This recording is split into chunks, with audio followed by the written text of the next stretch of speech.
Hi, Florian here from CineD.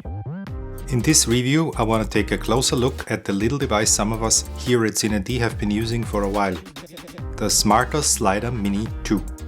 If the little motorized slider is something for you and what we thought about it after the intro. This is a CineD review, supported by B&H and CVP. With sliders it's possible to move the camera smoothly along a track, thus creating very cinematic looking shots.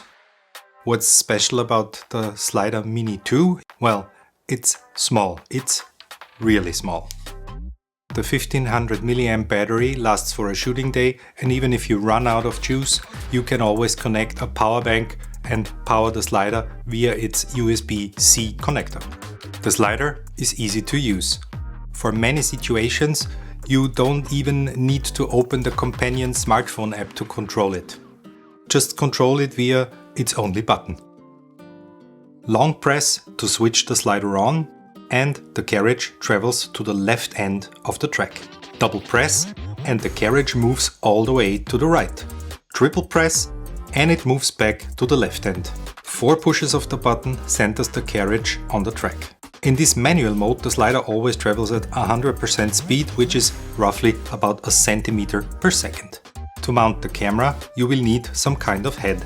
Smarter offers a couple of bundles that include a head, in case you need one. When using a smartphone or small mirrorless camera, you can use the slider as is. Just place it on an even surface with its rubber feet. With bigger cameras, you might need to mount it on a tripod so it doesn't topple over. The slider is rated for 15 kg camera rigs for horizontal motion. I wouldn't put that much weight on it, but the build is very sturdy and robust.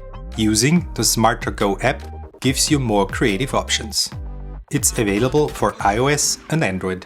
With the app you can seamlessly adjust the speed from 1% to 100. You also have the possibility to put Slider Mini 2 into loop mode. The slider then continuously travels from left to right and back. And you have also control over the speed. There's also a time-lapse and stop-motion mode, which can be interesting to photographers and animators respectively. So, what kind of shots can you pull off with a slider that can move the camera a mere 20 centimeters? With a little creativity, it's possible to inject just the right amount of cinematic mojo into your videos. Close-up and macro product shots can be one way of using the Slider Mini 2.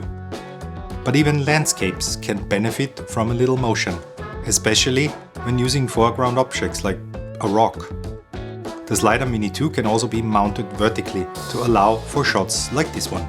But keep in mind that its weight capacity is only 1.25 kilograms in vertical mode.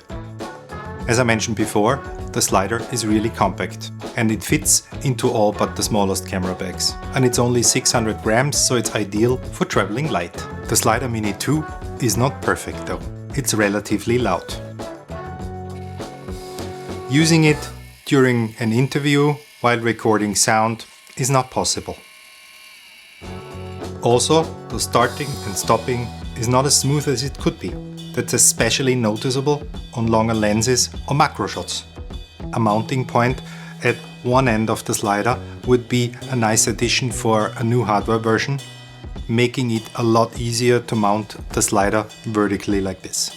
Also, a built-in spirit bubble would be nice, making it easier to level it. That's it for this short review. If you have questions or remarks, put them in the comments below. Thanks for watching.